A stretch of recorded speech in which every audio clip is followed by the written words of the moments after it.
Hello everyone, welcome back to the Movie Mates video. I'm Matthew, joined by my wonderful co-host and best friend. Cal, Hey man, great to see you as hey well. man. So today we have another mini review, and this time it's a film that's recently just arrived out on Disney Plus. Now we've reviewed other Disney Plus films before, Artemis Fowl, Artemis Fowl. the classic, and today we've got a much better one, and I think we can both agree. And what is the first Christmas film on the channel as well, Godmothered, starring Isla Fisher. And I hadn't really heard of anything about this film until you said about watching it, but I'm really glad I didn't watch it because it's not bad. It's a very good film, man. Have you heard much about it beforehand? I just seen a few other reviews go up, which drew my attention to it because the reviews that I had seen on the internet actually like popped up before it was available on Disney Plus. So Hmm. I sort of went, to watch it on Disney Plus, and it wasn't there yet. But I was sort of surprised by that, that they haven't been pushing this marketing, especially with like the talent that's in it, and the quality of the film. Like I don't know why they've tried to like bury it Yeah, weirdly. Like obviously dumping it on Disney Plus is enough of a death sentence. Like yeah, if they were let's really yeah, if they were really confident about it, they would have released it in cinemas next Christmas. Because they're still optimistic that they can have Black Widow out by oh yeah, by May of next year. So I mean, if they really had a strong belief in it, it would have gone up next Christmas. So I was a bit dubious about its quality. I saw some of the promotional materials. I was not optimistic going in, and I was very surprised at its quality. yeah. Surprising is definitely the word for it, buddy, for sure. Just before we kick off this mini review, as always, shall we do spoilers or non-spoilers or just full spoilers, bud? What do you reckon? I would say mine are full spoilers. Full spoilers, yeah, mine too. But yeah, just before we kick off today, please be sure to like, subscribe, and comment your thoughts on Godmother down below. If you've seen it, we'd love to hear them. And movemetespodcast@gmail.com is our email if you want to head over there and ask us any questions or suggest any podcasts or reviews. So yeah, opening remarks for the film, buddy, for me anyway, it feels more like we're going through the Disney films, mate, and as you know, and the viewers know, and this sort of feels like a more traditional Disney film in the sense that brings me back to the Cinderella days, the Snow White days as well, in sense of the story. And it's a nice change of pace from the films we've been watching recently, bud, isn't it? Yeah, there are quite a few moments where we see Eleanor use her magic, and the effects aren't great, but they're sort of charming in a way that is, as you said, sort of very reminiscent to the animated films. Obviously thematically, there are similarities to previous ones like Sleeping Beauty, as you said, Cinderella, and I think that was really nice because we've trudged through a lot of shit when it comes to Disney Yeah, we films, have. but Yeah. the films that surprised me most were sort of the early on princess magic ones. Like Cinderella, I did not expect to enjoy whatsoever, but I Me thought it too. was a Yeah. really fun I thought it time. was good. Yeah, So for to sort sure. of have, reminiscent themes within this film was great. Yeah, absolutely, man, absolutely. Like, I actually, I forgot to name the actress who plays Eleanor. Did you note it down, bud? Gillian Bell. Yeah, she's actually great. I think she's quite funny. This film. Yeah, I don't know. I know that you had purchased a copy of the night before. Had you seen it at any I point? haven't got around to watching it, buddy. Is she in that? Yeah. Yeah, she plays Seth Rogen's wife slash drug dealer, and she's a high point of the film. But I hadn't seen her in a lot that I enjoyed. She's also in 22 Jump Street, but she plays an intentionally unlikable character. So it was sort of nice to see that sort of diversion here, where she's actually Absolutely. probably the most light and optimistic and sweet character in the film, Absolutely, bud, for sure. And Isla Fish which is is good honestly as well. like it's a nice break from my normal viewing because I feel like recently we've been watching a lot of like dire and dark stuff. Yeah. Oh no, absolutely, man. We really have, haven't we? Yeah, so I mean, going into the film, to talk about sort of the fairy world and the godmother school. I recognize that like this exchange is meant to be funny, but Moira, the head teacher of the godmothering school, her dream and purpose is to teach, and to teach godmothering, which is clearly why she's so defensive of her formula of get the dress, get the guy, and then get the happily ever after. Yeah, That's for sure. basically her Mhm. loose formula. So you would think she would appreciate an enthusiastic pupil instead of like shutting her down, because at this point, she's presumably lived hundreds of years, but she still doesn't seem jaded by the job. She still seems to enjoy what she does. So I don't know why she would be so critical of someone being excited to, be on her level. Yeah, it's so true, buddy. It's so true. And I think like the fact that Eleanor is like still a really lovely person despite all that shit that she gets from the other godmothers and fairies, it stands to reason that like she is just a nice person. And it's weird because I think this sort of film, it reminds me of, Tooth Fairy meets Arthur Christmas meets Elf in the sense of all three. Especially kind of like the Arthur Christmas kind of vibe where, in that film, he's trying to give this girl her present. And in a sense, Eleanor's trying to give Mackenzie her happily ever after. But no, I think you're right, buddy. I think she gets a lot of shit, but she's a nice person despite all that. Yeah, and it feels to me that like the entire point of godmothering is to bring faith in the happily ever after to like cynical, critical people. So I don't know why people's reluctance in believing in their society would cause it to fall apart. I feel like Yeah, if people reject the concept of fairy godmothers, that's exactly the moment to then give them a fairy godmother to convince them otherwise. And the sort of general idea of the film is that the Eleanor is given the assignment of Mackenzie, a 10-year-old girl, then goes and finds that she's actually aged up and that she's 40 years old with 2 kids. But I don't know why they would ever send godmothers to children if their intention is to give them a happily ever after. I would have thought their time would be best spent giving faith to cynical adults, as I said, because if their formula is to find true love for them, 10 probably isn't the ideal matchmaking age. that's a really good point, but it's a really good point. I have the same thing. Like, I think it's just, it's sort of like a happy coincidence that Mackenzie's sort of 40 and is sort of like a midlife crisis kind of thing. So, yeah, no, you're 100% right in that one, buddy. Like, that being said, I really do enjoy the Eleanor Mackenzie dynamic, although I think the running gag that, Eleanor is unaware of modern society, it gets old really quickly, I think, doesn't it?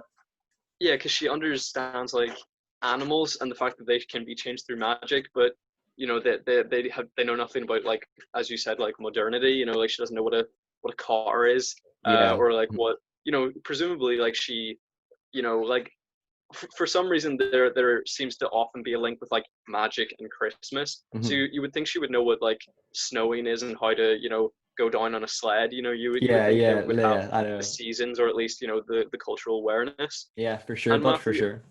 I had sort of more of a moral quandary for you, Go for it, bud. because this film's very odd because it's half like magical fairy tale, half like you know journalism film. It's Yeah. very peculiar. And I was just wondering, sort of the character of Grant sort of wants Mackenzie and Hugh, to sort of make up the news, and to sort of create just sensationalism for the sake of keeping their jobs. And I was wondering, Matthew, for the sake of your job, would you make up stories for the news and potentially sacrifice your integrity? Well, bud, it's a really interesting question because I had sort of likened it to how YouTubers do certain clickbaits. And like it is exactly like that pretty much, although for them it's it's actually like factual news, so it's more they rely more on integrity. In terms of like would I do that? Probably not. But like if I was in Grant's position, I was a YouTuber, you know, the clickbait titles, everyone's done it at one stage, I think, for sure. But no, I do quite like the shitty news company gag. I think that is quite funny, like how Yeah. the presenters poke fun at each other in regards to like fake tan and stuff like that, and then they're like creating fake news and stuff like that. So it is quite fitting for the time as well. But no, probably not, buddy. What's your consensus on that? Yeah, I agree with you. I think I would clickbait and sensationalize if I was in Grant's position. But he also is like happy to hear that they may have like orchestrated the stories that have Yeah, actually been literally, successful in isn't the it? last few Yeah, I days. know. He's like, oh, did you hit him with the sled on purpose? And even with their insistence that they hadn't, he then gets super excited and says, why didn't you Yeah. cut me in earlier? So Mhm. he's just a piece of shit. Uh, you know. So Yeah, yeah, yeah, he I is. I would prefer to have my integrity than to have views, if Yeah. I'm honest. Yeah. There's one news reporter I quite liked was I can't remember his name, but it's the guy that Mackenzie has sort of like a flirty sort of relationship with, Hugh. Hugh. I got sort of like Clark Kent from the CW show kind of vibes there. I don't know if you saw Oh them or yeah, not. Yeah. yeah, I definitely Uh, agree. I agree. I liked him. Have you seen him in anything else? Nothing else Because in it. you probably have, but the thing is, he looks 100% different to how he's ever looked in anything else. He is unrecognizable. Really? Because normally he has, yeah. Look up Santiago Cabrera. when you get a chance. He played Oh a character in shit. Merlin.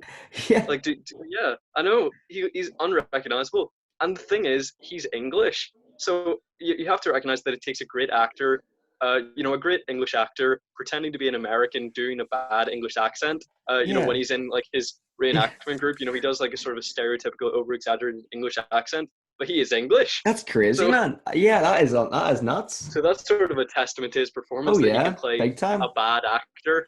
Big time, absolutely, for sure. Yeah, crazy. And I would say about, just to move back to the plot, I would say the film meanders a bit. It doesn't really like kick into gear until the start and then near the end. A lot of the middle is just sort of that them like floundering about. But near the end, there's a bit of conflict between Mackenzie and between Eleanor. And if I'm honest, the conflict is a bit cliche, and I don't think the film needs it. I think it could do without it, and the runtime will be better served for it. But thankfully, Absolutely. like it's short lived, and the forgiveness from Mackenzie comes very quickly. Absolutely, buddy. Absolutely. I think you're spot on there for sure. I think it was probably needed in the film, but it's sort of weird. Like it was needed, but likewise it was unnecessary. Like this film is like it's weird because I was watching Rocky 4 last night, and this is a weird point to put into this review, but Rocky 4 is 1 hour and 27 minutes long. This film is 2 hours long. Like it's so much I longer know. than like any other Disney film, really, and any just films in general. Like it's quite long.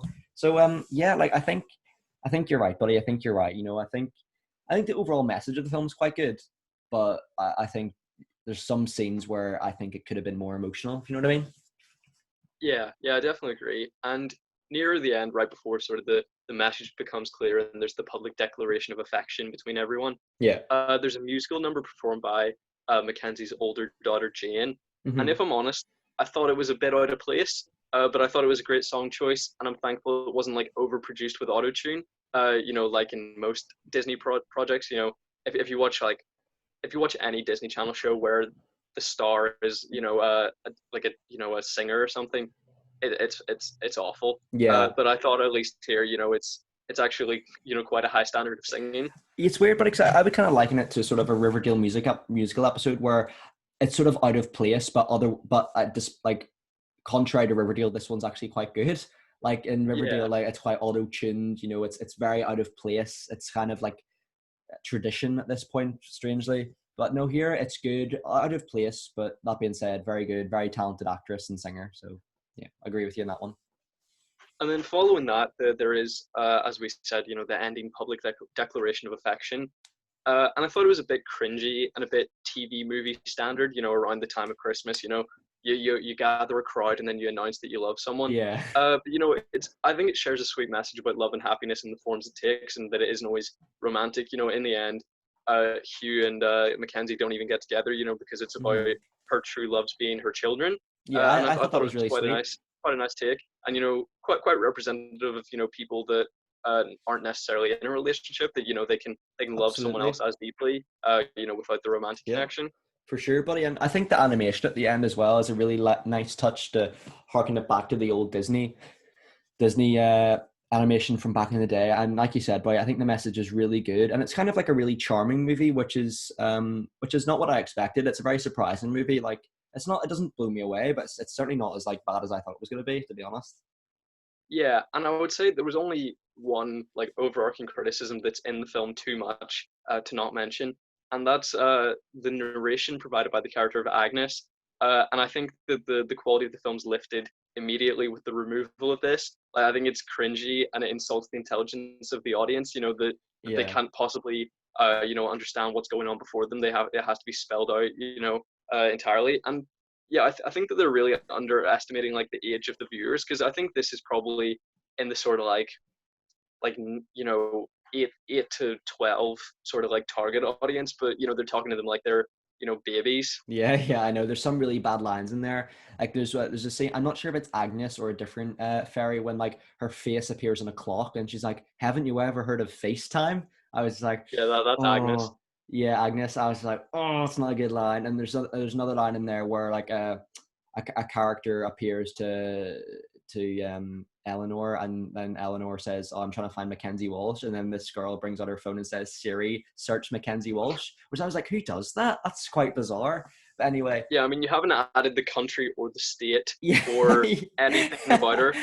yeah, literally, it's like thousands of Mackenzie Walshes.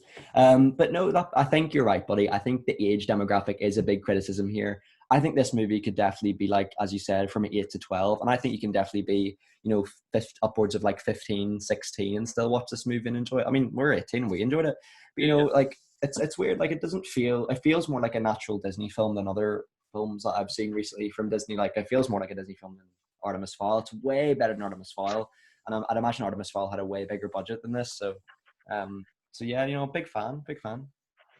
Yeah. So Matthew, I think I can sense that you like. Do you have anything further to say on the Nothing for film? me, bud. Nothing for me. So Matthew, I must ask you, massive hit or piece of shit? It's gonna be a massive hit, mate. It's gonna be a massive hit. I liked it. It didn't blow me away, but it's sort of not bad, in any stretch of the word. The script's maybe average. Script's not great. Animation okay, but very very surprising movie. Not bad. You can definitely watch it and enjoy it. What about you, mate? Massive hit or a piece of shit? I share the opinion of massive hit. I'm a very Yeah, festive awesome. person. Christmas is by far my favorite time of year, and the bar for Christmas films is so low at this point. Yeah, It really gave me such low expectations that yeah. I was able to have a great time with it. I mean, are you a person that ever goes on like movies 24, Christmas 24, and watches like the Never, generic terrible Christmas TV films? I never. watch them all the time because they're probably my mom's favorite My film family genre, does but sometimes. Yeah. they are they are utter trash, but I Well, love them so much. And like I one. feel like that's just like that's Yeah. just, sort of primed me to enjoy this film. One I did watch the other day, pal, was I can't remember what it was called, but it was about this woman who like falls and like dies and ends up being like an angel. Have you seen this? No, I can't remember what it's Oh, called. yes. Is this the one like A Mission for Christmas? It's something like that. You like she dies and becomes an angel, but then she's not actually dead or something. I Is it can't remember what it's called. is it the one where like she needs the help of her ex-boyfriend or something? But she needs the help of a dude. Yeah, I don't know if it's her ex-boyfriend, but something like that. Yeah, I think that's what it is. What? Yeah, I think it's called A Mission for Christmas. It was on the other day. I caught a glimpse of it and I was like, wow, they're just remaking Just Like Heaven but worse. Yeah. I don't know if I've told you about Just Like Heaven, have I? Maybe that's the movie I'm talking about. Is it? I don't know. No, just like Kevin isn't a Christmas film, but like Reese Witherspoon's like this, this doctor who spends too much time at the hospital, doesn't have a social life, gets into a car accident, and then her ghost, or like her seeming, her apparent ghost, befriends Mark Ruffalo because he moves into her apartment, and then they become roommates and then lovers, and Of like, course, of course. sorry to spoil it, but like, No, you're yeah, okay. I You're mean, okay. but it's Oh dear. awful. Like I watched it a few weeks ago. It's on Netflix. It's terrible. Like Yeah. Mark Ruffalo's obviously great in it, but it's awful. And it seems like they've just remade that film, but like with the Christmas filter, which they do a lot. Like they take a simple idea and then you just add a Christmas filter to it and usually make it worse. Yeah, that's true. Um, but yeah, like I suppose shall we wrap up today's episode, bud?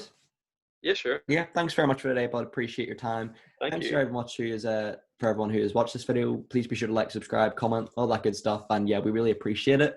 And yeah, stay tuned later on for the channel for like Rocky Part 2 episodes like that, and other mini reviews coming as well. We've got a lot of content planned over December for you guys and early January. So yeah, thanks very much, guys. Hope you're all safe and well. Hope your family and friends are all safe and well, and take care. Bye bye. Bye bye.